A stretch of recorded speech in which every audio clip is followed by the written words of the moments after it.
चलो देखें हिंदी के नैतिक कहानियाँ। जीभ का वर्चस्व। काफी पुरानी बात है। एक दयालु राजा था जो अपने बीमारी के कारण मर जाता है। उसके पश्चात उसकी पत्नी यानी रानी निर्मला देवी उस राज्य को बड़े अच्छे से संभाल रही थी। राजा रानी को एक पुत्र था जिसका नाम सुरेंद्रनाथ था।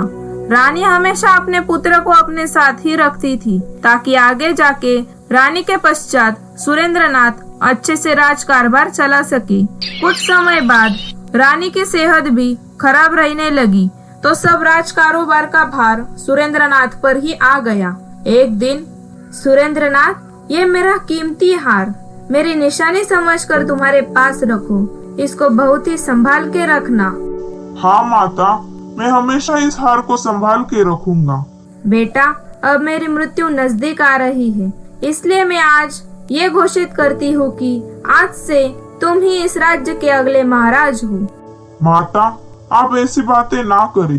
मैं अच्छे से अच्छे वैद्य जी को बुलाता हूँ, आप जल्दी ठीक हो जाएगी। नहीं बेटा, अब वैद्य भी कुछ नहीं कर सकते। मुझे तुम एक वचन दो, तुम इस राज्य की अच्छे से देखभाल करोगे।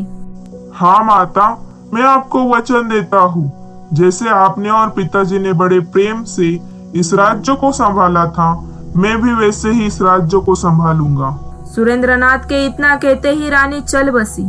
सुरेंद्रनाथ को बड़ा दुख हुआ, लेकिन उसे अपनी माँ को दिया हुआ वचन का पालन करना था। इसलिए सुरेंद्रनाथ अपना सारा दुख दर्द भूलकर अच्छे से राज्य करने लगा। वह प्रजा से प्यार करता था और उसकी हर बात मानता था। फिर एक समय राजा को उसकी माँ याद आ रही थी, इसलिए वह माँ के उस हार को देखने महल में गया। हार कहाँ है? मैंने तो माँ के गुजर जाने के बाद वह हार यहाँ पर ही संभाल के रखा था। वह हार वहाँ से चोरी हो गया था। तुरंत ही राजा ने सिपाहियों को हार का पता लगाने को भेजा। सिपाहियों ने पूरे राज्य में देखा, लेकिन उनको तो ना वह हार मिला और ना ही चोर। राजा ने राज्य में ऐलान करवाया कि जो भी चोर को पकड़ेगा उसको हमारे राज्य का कुछ हिस्सा इनाम में मिलेगा। प्रजा ने हार को खोजने में पूरा प्रयास किया, लेकिन कोई हार को ला न सका। तो राजा दुखी होते हुए सोचने लगा कि अब क्या करा जाए। अगले दिन एक आदमी मैले कपड़े हुए पहने महल में आ गया। उस हार के बारे में मैं जानता हूँ। यह सुनकर सब खुश हो गए और राजा के पास उस आदमी को लेकर गई। महाराज की जय हो। तुम्हें हार के बारे में पता है? हाँ महाराज। उस आदमी ने वो हार राजा को दे दिया। हार को देखकर राजा बहुत ही खुश हुआ। अगर तुम चोर का नाम बताओगे तो तुम्हें राज्य का हिस्सा इनाम में मिलेगा। महाराज, हार को मैंने ही चुराया था। राजा बड़ा ही क्रोधित हुआ। क्यों? ऐसा क्यों किया तुमने? तुम्हारी इतनी हिम्मत कैसे हुई? महाराज, मेरे पास खाने के लिए कुछ भी नहीं था। भूख के मारे मैं तड़प रहा था, तो मैं क्या करता, इसलिए मैंने चोरी की। तुम्हें इस गलती की सजा तो मिलेगी। महाराज, आप मुझे जो सजा देंगे मुझे मंजूर है। राजा थोड़ी देर तक सोचता रहा और जाओ और एक मरे हुए आदमी की सबसे कीमती चीज लेकर आओ। आदमी बहुत ही चतुर था। वह जाता है और एक मरे हुए आदमी की जीभ काट लाता है। अगले दिन जाओ और एक आदमी के शरीर की सबसे गंदी वस्तु लेकर आओ। आदमी फिर जाता है और फिर से जीभ काट कर लाता है। राजा बड़ा चकित हुआ।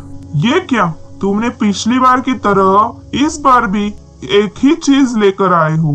महाराज, हम सब लोग जीभ की मदद से ही बोलते हैं। हमारी जीभ ही अच्छी एवं बुरी बातें हमसे बुलवाती है।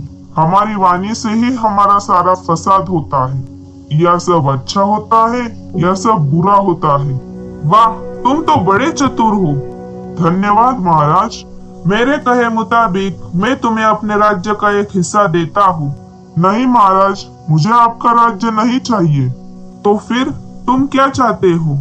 महाराज, मुझे आपके दरबार में आपकी खातिरदारी करने को मिले, बस इतना ही मैं चाहता हूँ। लेकिन तुम्हें मैंने राज्य का हिस्सा दिया तो तुम भी उस हिस्से के महाराज बनोगे। तुम्हारा खुद का राज्य होगा, फिर भी तुम ऐसा क्यों कर रहे हो? महाराज, आप बहुत ही दयालु हो। आपकी सेवा करने का मुझे मौका मिलेगा तो मैं इसे अपना परम भाग्य समझूंगा। मेरी इस बात को मना मत करना। मैं आपसे विनती करता हूँ। ठीक है, तुम इतना कहते हो तो तुम्हारी चतुरता देखते हुए मैं तुम्हें इस राज्य का प्रधान घोषित करता हूँ। आज से तुम इस राज्य के प्रधान हो। इस तरह से सुरेंद्रनाथ का हार भी मिल गया और उस आदमी को उसकी ईमानदारी का इनाम भी मिल गया। हमारी वाणी ही हमारे सुख दुख का प्रमुख कारण है। कैसी लगी आपको यह कहानी?